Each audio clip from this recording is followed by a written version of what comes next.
1절부터 3절까지 세 번역으로 준비를 했습니다. 사실 우리에게 굉장히 익숙한 말씀이에요. 내용을 생각하며 함께 봉독하겠습니다. 너희는 마음에 근심하지 말아라. 하나님을 믿고 또 나를 믿어라. 내 아버지 집에는 있을 곳이 많다. 그렇지 않다면 내가 너희가 있을 곳을 마련하러 간다고 너희에게 말했겠느냐. 나는 너희가 있을 곳을 마련하러 간다. 내가 가서 너희가 있을 곳을 마련하면 다시 와서 너희를 나에게로 데려다가 내가 있는 곳에 너희도 함께 있게 하겠다. 아멘. 우리가 요한복음을 계속 보고 있는데 이제 14장으로 넘어옵니다. 14장 1절이 이렇게 시작을 합니다. 예수님 말씀입니다. 너희는 마음에 근심하지 말아라. 하나님을 믿고 또 나를 믿어라. 그리고 나서 이어지는 말씀들은 왜 근심하지 말아야 하는지 그 근거를 말씀을 하시는 거예요. 먼저 이 말씀의 배경부터 우리가 살펴보면 좋겠습니다.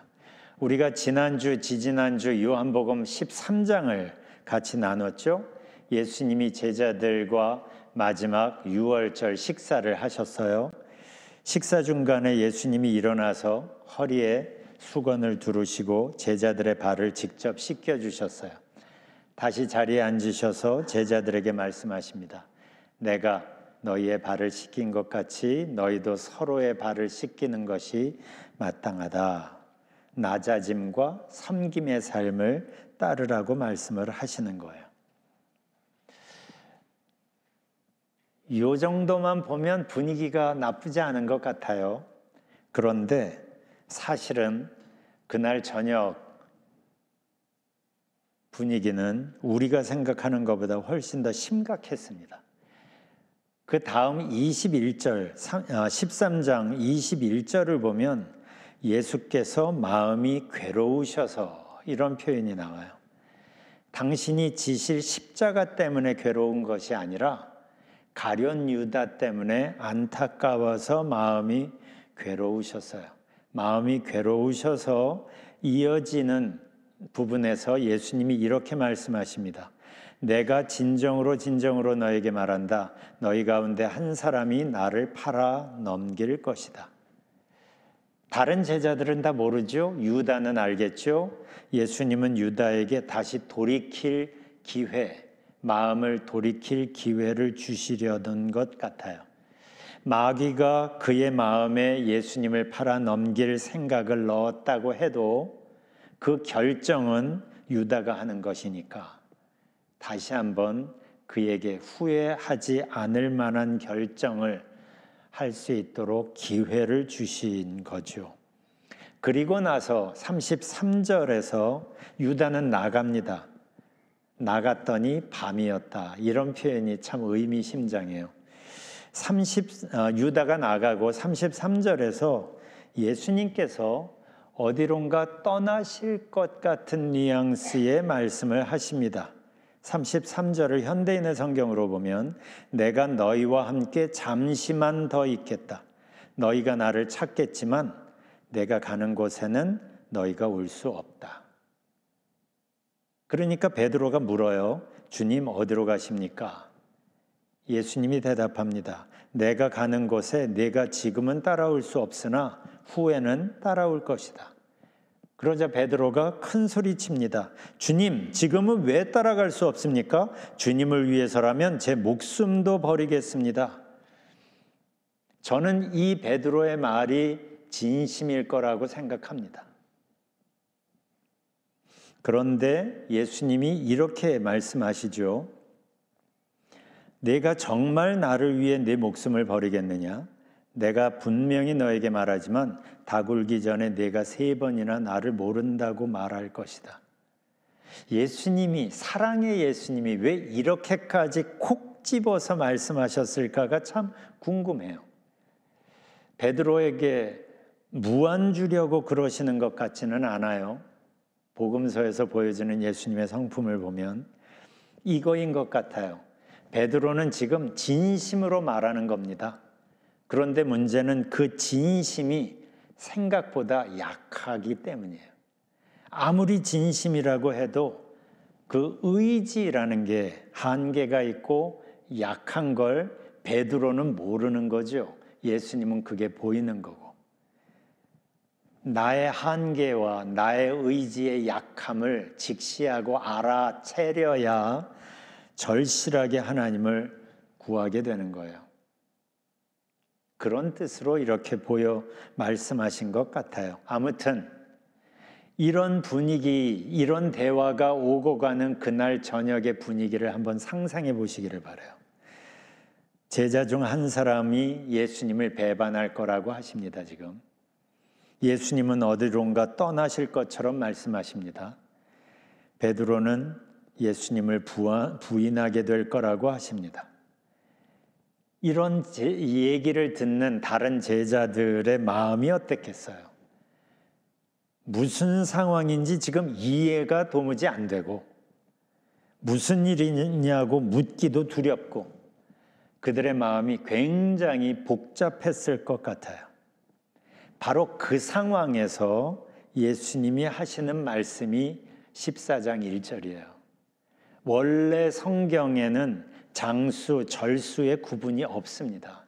그러니까 당연히 그대로 이어지는 거예요. 그 분위기가. 그 분위기에서 예수님이 말씀하시는 거예요. 너희는 마음에 근심하지 말아라. 하나님을 믿고 또 나를 믿어라. 지금 돌아가는 상황이 뒤죽박죽인 것 같지 한 치 앞이 가늠이 안 되지 알아. 그렇지만 중요한 건 이 모든 것이 하나님의 손 안에 있다는 것이고 여기서 미국 사람들이 미국 크리스찬들이 잘 쓰는 표현이 있죠. God is in control. 하나님이 정말 계시나? 하나님이 계시면 왜 이런 분위기가 만들어지지 하는 그 상황 속에도 God is still in control. 그러니 믿으라는 거예요. 하나님을 믿고 또 나를 믿어라 하시는 겁니다. 이 말씀은 지금 우리를 향한 말씀이기도 합니다. 살다 보면 걱정이 한가득인 때가 한두 번이 아니잖아요. 그리고 이어지는 말씀이 예수님이 왜 이렇게 말씀하시는지, 왜 근심하지 말라고 우리에게 말씀하시는지 그 근거를 이야기하는데 바로 이어지는 2절을 보면 근심하지 말라고 하고 이 얘기를 제일 먼저 하세요. 내 아버지 집에는 있을 곳이 많다. 그렇지 않으면 내가 너희에게 말해 주었을 것이다. 나는 너희가 있을 곳을 마련하러 간다. 우리 하늘아버지 집에는 있을 곳이 많답니다. 그리고 거기에 우리가 있을 곳을 마련하러 예수님이 가신다는 거예요. 중요한 건 이 상황에서 왜 이 말씀을 하실까요? 왜 이 말씀을 하시는 걸까? 그날 분위기가 심각하고 막 심상치 않은 걸 당연히 예수님도 아셨고 그래서 제자들이 힘들어하고 복잡해하고 근심이 한가득인 것을 왜 모르시겠어요? 그런데 근심이나 다른 어떤 복잡한 생각들이 네 마음을 장악하지 못하게 하라는 거예요. 왜냐하면 어떤 상황에 있다고 할지라도 우리는 하나님의 자녀들이고 그렇기 때문에 우리의 삶은 아버지 집에서 해피엔딩이 될 거라는 걸 여기에서 알려주시는 거예요. 우리 아버지 집엔 있을 곳이 많아. 너희가 있을 곳을 내가 예비하러 갈 거야. 너희가 우리 아버지 집에 함께 있을 거야. 이렇게 한번 생각을 해봅시다. 제가 무슨 급한 일이 있어서 뭐 일을 하다가 월드컵 축구 한일전을 못 봤어요. 원통했겠죠? 그래서 집으로 오면서 기사를 봤더니 3대2로 우리가 이겼다는 기사를 제가 봤어요. 그 집에 와서 이제 저녁에 재방송을 지금 봅니다. 봤는데 글쎄 전반전에 2골을 먹었다고 합시다. 얼마나 속상하겠어요? 일본한테. 그래도 저는 전혀 마음이 불안하지 않죠? 오히려 짜릿한 역전승을 어떻게 역전하게 되지? 기대하면서 보게 될 거예요. 왜요? 이미 결과를 아니까. 이미 결과를 알면 2대0으로 지든 5대0으로 지든 이 전반전이 어떻게 끝나는 거에 따라 내 마음이 요동치지 않아요. 이겼다는 걸 알기 때문이죠. 바로 이게 예수님께서 우리에게 우리 삶의 마지막 장면을 여기에서 미리 알려주시는 이유라고 저는 생각이 됩니다. 이미 우리는 이긴 게임을 지금 살고 있다는 거죠. 해피엔딩이 기다리고 있다는 거예요. 그러니까 전반전에 2골 정도 먹었다고 해서 낙심하지 말라는 거예요. 아직 하나님의 스토리는 끝나지 않았다는 거죠. 실수 좀 했다고 넘어졌다고 포기하지 말라는 거예요. 아직 끝나지 않았다는 것이고 God is still in control. 그래서 말씀하시는 거예요. 너희는 마음에 근심하지 말아라. 하나님을 믿고 또 나를 믿어라. 내 아버지 집에는 있을 곳이 많다. 나는 너희가 있을 곳을 마련하러 간다. 그러니 걱정하지 마세요. 우리는 이긴 게임을, 이미 이긴 게 확정이 된 인생을 살아가고 있기 때문이에요. 그리고 3절에서 이렇게 말씀하십니다. 내가 가서 너희가 있을 곳을 마련하면 다시 와서 너희를 나에게로 데려다가 내가 있는 곳에 너희도 함께 있게 하겠다. 여기에서 우리가 특히 눈여겨봐야 할 부분이 있어요. 너희를 나에게로 데려다가 라는 부분이에요. 이 부분을 NIV로 보면 I will take you to be with me. I will take you to be with me라고 하고 ISV로 보니까 더 이 표현이 재밌어요. Welcome you into my presence. Welcome you into my presence라고 번역을 합니다.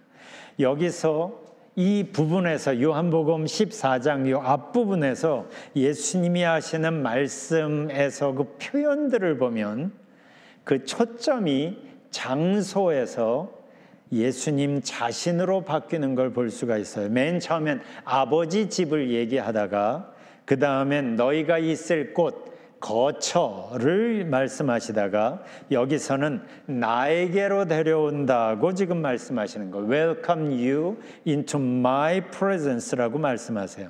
그러니까 처음에는 우리가 이해하기 쉽게 비유 성격으로 하나님 나라를 아버지 집이라고 하시고 그 다음엔 그 아버지 집에 우리가 있을 곳 거처라는 표현을 쓰시고 그렇지만 사실 하나님 나라의 본질은 어떤 특정 장소가 아니라 하나님의 임재입니다. 하나님이 계시면 거기가 하나님 나라가 되는 거죠. 그래서 예수님은 여기에서 내가 다시 와서 너희를 천국으로 아니면 너희를 하나님 나라로 데려가리라 라고 하시지 않고 나에게로 데려온다고 하시는 거예요. 그러니까 Welcome you to my presence가 꽤 정확한 번역인 겁니다. 예수님은 여기서 제자들에게 그리고 우리에게 하나님 나라의 본질이 무엇인지를 좀 더 분명히 알려주고 계시는 겁니다. 많은 사람들이 이 부분을 자꾸 오해하는 경향이 있거든요. 하나님 나라, 천국 하면 어떤 장소를 자꾸 떠올리려고 하는데 장소가 아니라 예수님과 하나님과 함께하는 그 자리가 하나님 나라라는 걸 여기서 알려주시는 거예요.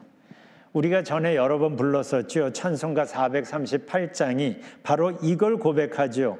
높은 산이 거친 들이 초막이나 궁궐이나 내 주 예수 모신 곳이 그 어디나 하늘나라. 어디에 있든지 간에 장소가 중요한 게 아니라 내 주 예수님을 모신 곳이 그 어디나 하늘나라. 저 표현이 굉장히 성서적이고 예수님께서 알려주시려는 그 포인트예요. 하나님 나라는 어떤 곳이 아닌 거죠. 그래서 3절에서 말씀하시는 거예요. 내가 있는 곳에 너희도 함께 있게 하겠다. 이게 하나님 나라의 가장 중요한 핵심 개념인 거예요. 데살로니가 전서 4장을 보면 거기서 바울이 예수님의 재림 장면을 보여주고 있습니다. 그런데 거기서도 바울도 바로 이 부분, 우리가 지금 얘기한 바로 이 부분을 분명히 합니다. 데살로니가 전서 4장 16절을 보면 주께서 친히 하늘로부터 내려오실 터인데 이게 이제 예수님의 재림을 말씀하시는 거예요.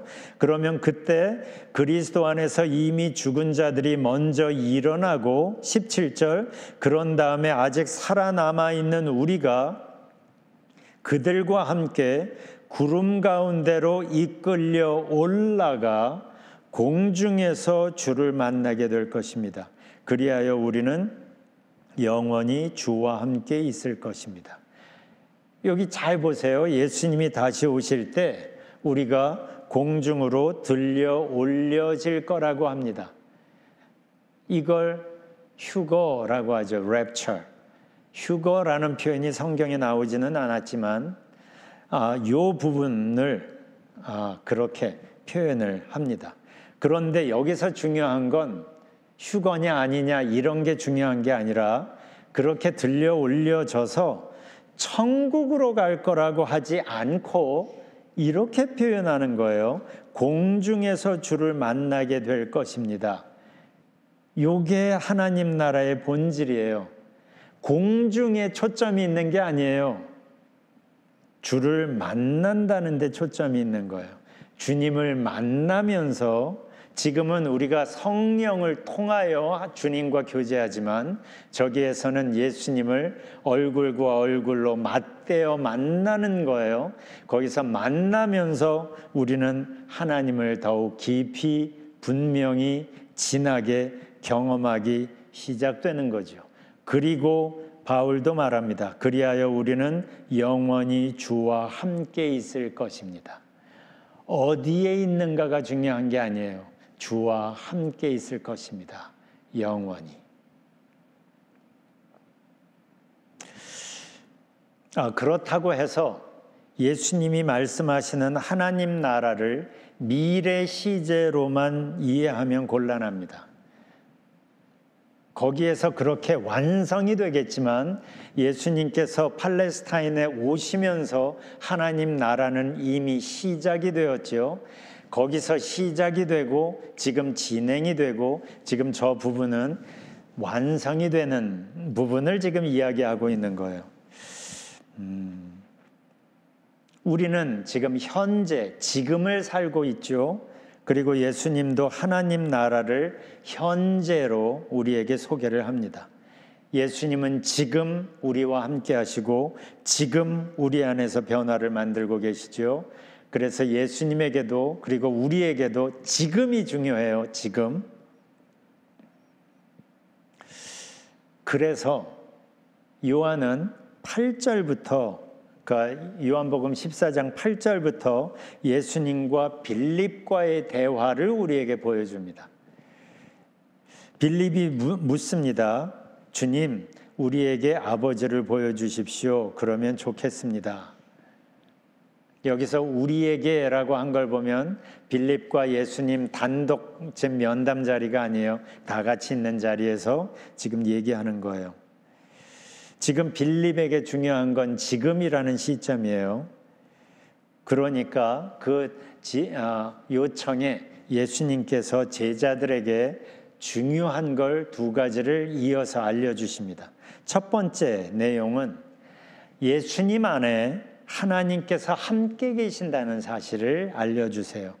그래서 그 대답으로 9절을 보면 나를 본 사람은 아버지를 보았다 하십니다. 사실 예수님은 이 얘기를 그 전부터 계속 말씀하고 계셨어요. 그래서 그 앞에 7절에서 보면 너희가 나를 알았다면 내 아버지도 알았으리라 그러셨어요. 그리고 9절에서 나를 본 사람은 아버지를 보았다 하시고 10절 보면 아버지께서 내 안에 계시면서 자기의 일을 하신다고 하시고 11절에선 내가 아버지 안에 아버지께서 내 안에 계시다는 것을 믿어라 합니다. 이렇게 예수님 안에 하나님 아버지께서 함께 하고 계신다는 걸 이렇게 반복해서 계속 말씀하고 계시는 거예요. 이게 예수님이 빌립에게 그리고 제자들에게 그리고 우리에게 말씀하시는 첫 번째 메시지예요. 예수님 안에 하나님이 함께 계신다는 것. 그리고 두 번째 예수님이 알려주시는 것은 성령님이 오실 걸 여기에서 얘기를 하십니다. 보혜사, 성령님이 보혜사, 헬퍼라는 거죠. 카운셀러, 돕는 분으로 오실 거라는 얘기를 16절에서 하십니다. 내가 아버지께 구하겠으니 그가 또 다른 보혜사를 너희에게 주사 영원토록 너희와 함께 있게 하시리니 그는 진리의 영이라. 17절 그는 너희와 함께 거하시며 또 너희 속에 계시겠습니다. 자, 보세요. 우리에게 아버지를 보여주세요 하는 빌립의 요청에 예수님이 두 가지 말씀으로 지금 대답을 하십니다. 첫 번째, 예수님 안에 하나님이 함께 계신다는 사실을 강조하시고, 또 하나는 성령께서 우리에게 오셔서 늘 그리고 영원히 우리와 함께 하실 거라는 말씀을 하세요. 자, 여기서도 우리가 생각을 해볼 필요가 있어요. 빌립의 요청에 예수님이 왜 이 두 가지로 대답을 하셨을까? 이거죠. 예수님 안에 성부 하나님께서 함께 계시는 것처럼 그 같은 원리로 이제 오실 성령님 안에 예수님께서 함께 하시고, 그래서 성령님을 통하여 예수님이 제자들과 함께 하실 거라는 걸 여기서 말씀하시는 거예요. 이런 뜻이죠. 지금 예수님이 제자들에게 말씀하시는 투로 말한다면, 지금 나는 이렇게 육신을 입고 너희와 함께 있지, 그런데 이제 성령님이 오실 텐데 그러면 나는 성령님 안에서 너희와 함께 있게 될 거야. 그러면 내가 너희와 성령님 안에서 너희와 늘 계속 함께 할 수 있게 되거든. 마치 아버지가 내 안에서 나와 함께 하시고 지금도 아버지가 내 안에서 지금 너희와 함께 하고 계시는 것처럼.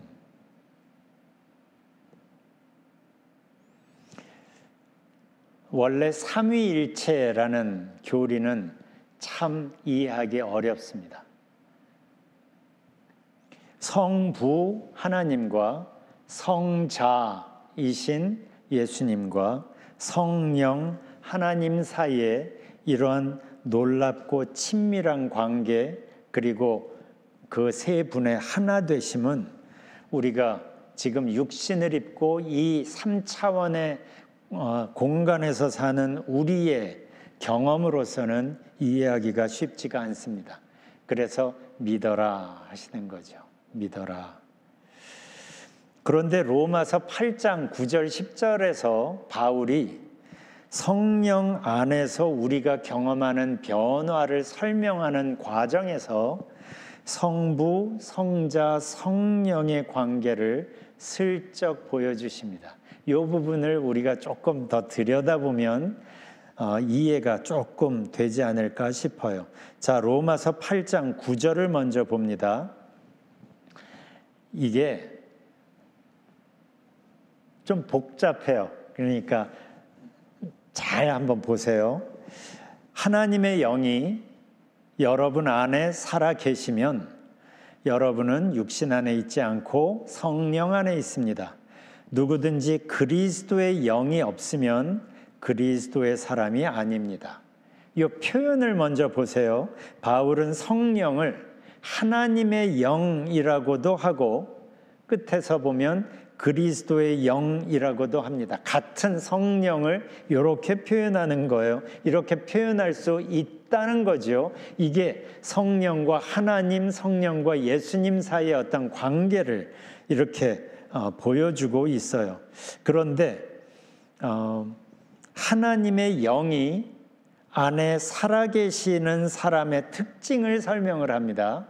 보세요. 하나님의 영이 여러분 안에 살아계시면 여러분은 육신 안에 있지 않고 성령 안에 있습니다. 그러니까 육신의 욕심의 영향력 아래서 살아가는 게 아니라 성령의 영향력을 더 받으면서 사는 사람이 된다는 거죠. 성령이 내 안에 살아 계시면, 성령이 내 안에서 나를 주도하기 시작하면, 그런데 이 사람을 그리스도의 영이 있는 사람이라고 지금 표현하고 있는 거죠. 그런데 10절에서 그리스도께서 안에 계신 사람이라고도 표현합니다. 그러니까 9절에서는 그리스도의 영이 있는 사람을 표현하면서 10절에서는 그리스도께서 계신 사람. 자, 10절을 띄워주세요. 또한 그리스도께서 여러분 안에 살아계시면 여러분의 몸은 죄 때문에 죽은 것이지만 영은 의 때문에 생명을 얻습니다.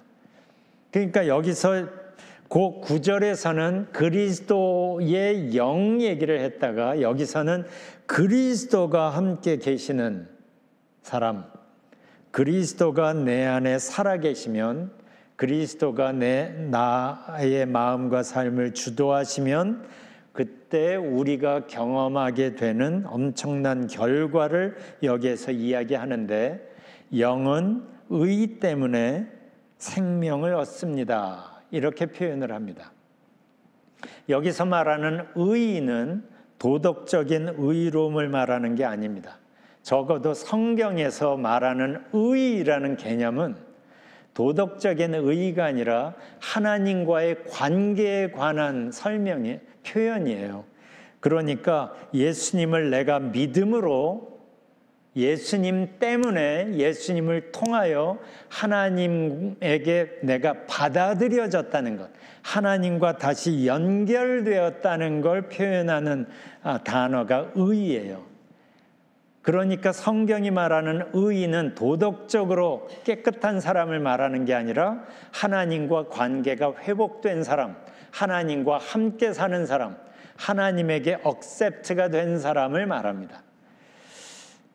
그렇게 예수님을 믿음으로 하나님과 연결이 되었으니 하나님의 생명을 공급받으며 사는 게 가능해진 거예요. 이게 예수님께서 우리 안에 살아계시면, 우리를 주도하시기 시작하면 지금 현재라는 시점에서 우리가 누리게 되는 변화와 특권을 바울이 설명하고 있는 거예요. 지금 교회 다니는 사람이 경험하는 특권을 말하는 게 아니라 예수님이 안에 계셔서 예수님과 교제하며 그래서 예수님의 영향력 안에서 살아가는 사람들이 누릴 수 있는 특권을 지금 생명이라고 표현하고 있는 거예요. 예수님은 요한복음 10장에서 풍성한 삶이라고 표현하시기도 했던 바로 그 삶이에요. 중요한 건 생명을 얻습니다. 현재 시제라는 거예요. 예수님은 바로 이 내용을 빌립에게 얘기하고 싶으신 거예요. 제자들에게, 또한 우리들에게 얘기하고 싶으신 겁니다. 자, 말씀을 마무리하면서 다시 정리를 해봅시다. 아버지를 보여주세요 하는 빌립의 요청에 예수님께서, 아버지께서 예수님 안에 계시고 예수님께서 성령 안에 함께 계시는 걸 강조하세요. 왜일까요? 성부 하나님과 성자이신 예수님께서 성령 하나님 안에서 우리와 현재 매일 함께 하시고 돕고 계신다는 걸 알려주고 강조하고 싶으신 거예요. 그러니까 엄밀히 말하면 성령 하나님만 우리와 함께 하시는 게 아니라 성령 하나님 안에서 성부 하나님과 성자 하나님께서 함께 우리 안에서 거하시고 그리고 변화를 만들어 가시는 거예요. 이 얘기는 15장에서 조금 더 한 번 더 하게 될 겁니다. 그래서 중요한 건 이거예요. 우리가 어제도 오늘도 그리고 내일도 그 어떤 순간에서도 우리는 혼자가 아니라는 거죠. 주님이 함께 하시고 주님이 도우시고 주님께서 우리를 인도하신다는 거예요.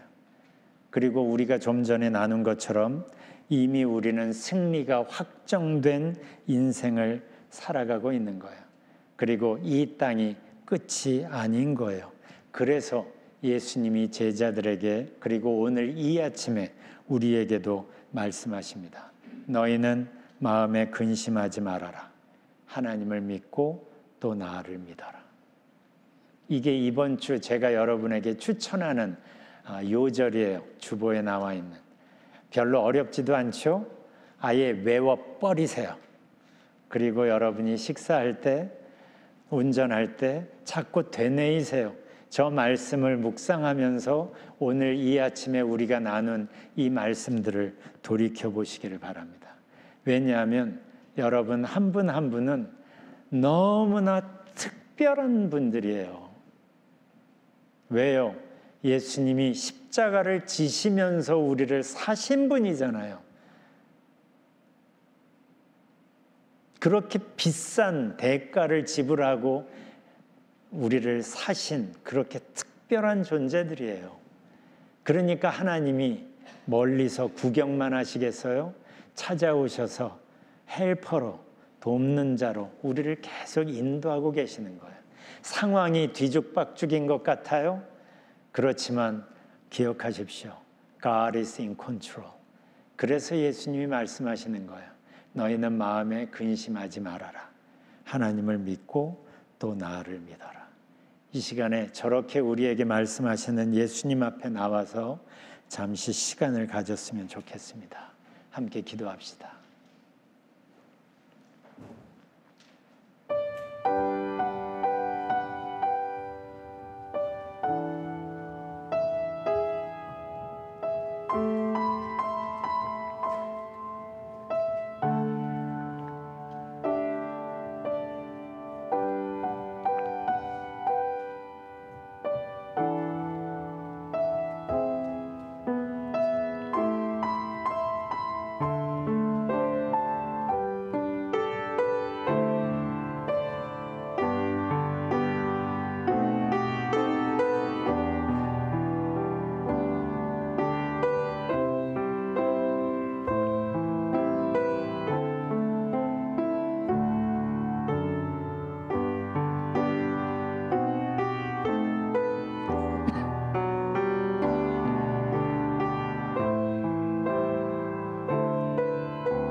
하나님, 우리가 하나님을